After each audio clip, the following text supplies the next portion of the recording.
자세하게 중요한데요. 그렇다면은 구취의 중요한 원인들은 어떤 것들이 있을까요, 원장님? 예, 입냄새의 원인은 크게 보면 구강 내의 원인과 구강 외적인 원인으로 구분을 할 수 있습니다. 구강 내적인 원인은 치과적인 질환, 뭐 충치나 사랑니 이런 거겠죠.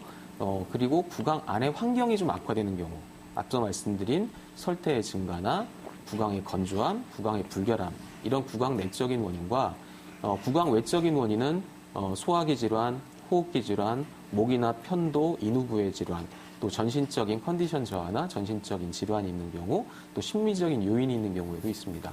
아무래도 치과적인 원인에 대해서는 정 박사님께서 설명해 주시는 게 좋을 것 같은데요. 예, 오늘은 지금 제가 보니까 많이 배우기도 하고 어떻게 보면 조금 도움 말씀도 드릴 수 있는 부분이 있어가지고 어떻게 보면 되게 알차고 유익한 방송이 되는 것 같기도 한데요.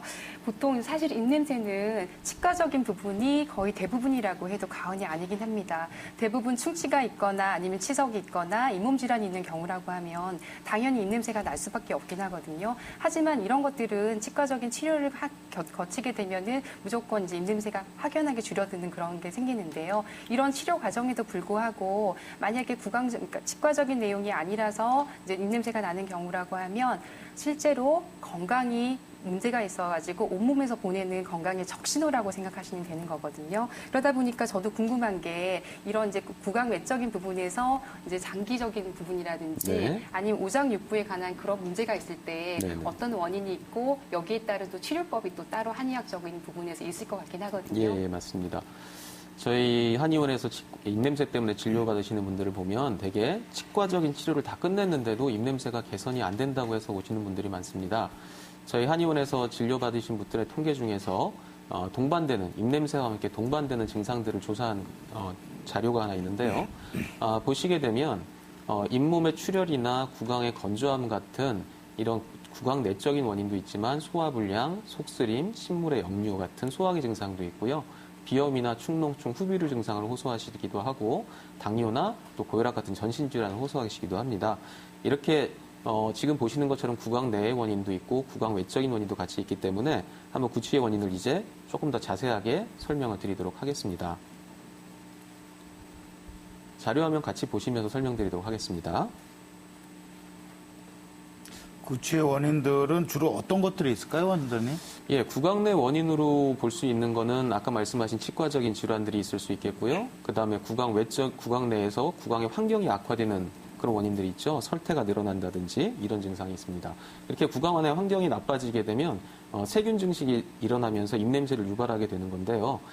문제는 구강 내 환경이 악화되는 것이 꼭 구강만의 문제는 아니고 밑에 이제 설명드릴 구강 외적인 요인들에 의해서도 구강 내 환경이 같이 나빠질 수 있는데 소화기가 안 좋거나 호흡기가 안 좋을 때도 구강이 건조해지거나 이제 백태가 늘어나는 증상들이 있을 수 있겠습니다.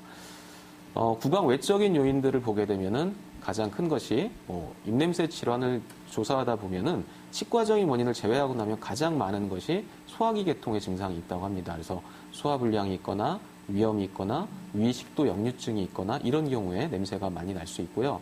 호흡기 증상으로 인해서 냄새가 나는 경우도 있는데 비염, 축농증으로 인한 후비루가 심한 경우나 아니면 폐렴이나 기관지염이 있을 때 냄새가 날 수도 있겠죠. 다만 이런 경우에는 입냄새만이 문제가 아니라 객담을 배출한다든지 발열이 있다든지 심한 비염 증상이 있다든지 이런 부분에서 같이 우리가 구별을 할 수가 있습니다. 그리고 많은 분들이 하시는 말씀 중에 편도결석, 목에서 나오는 조그만 알갱이인데요.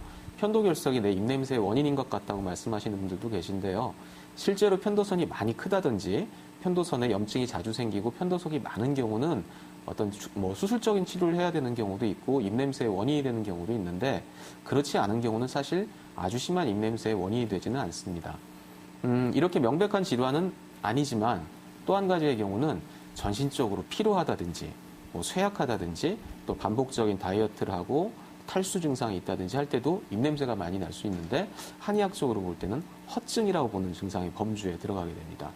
그 밖에 또 많이 질문하시는 게 인터넷을 찾아봤더니 입냄새가 나면 간이 나쁘다, 신장이 나쁘다 이런 얘기를 말씀을 많이 하시는데요. 실제로 간이나 신장에 큰 질환, 간경화나 신부전이 있을 때도 입냄새가 날 수는 있습니다. 다만 그 경우에는 입냄새가 문제가 아니라 아주 위중한 전신적인 증상이 같이 동반이 되기 때문에 그 경우를 입냄새 치료 대상으로 보기는 조금 어렵고요. 마지막으로 입냄새의 직접적인 원인이라고 말하기는 그렇지만 입냄새가 나시는 분들이 긴장을 자주 하시거나 스트레스를 많이 받게 되면 구강이 건조해지면서 냄새가 나는 환경이 조금 더 심해질 수가 있겠습니다. 그래서 저런 구강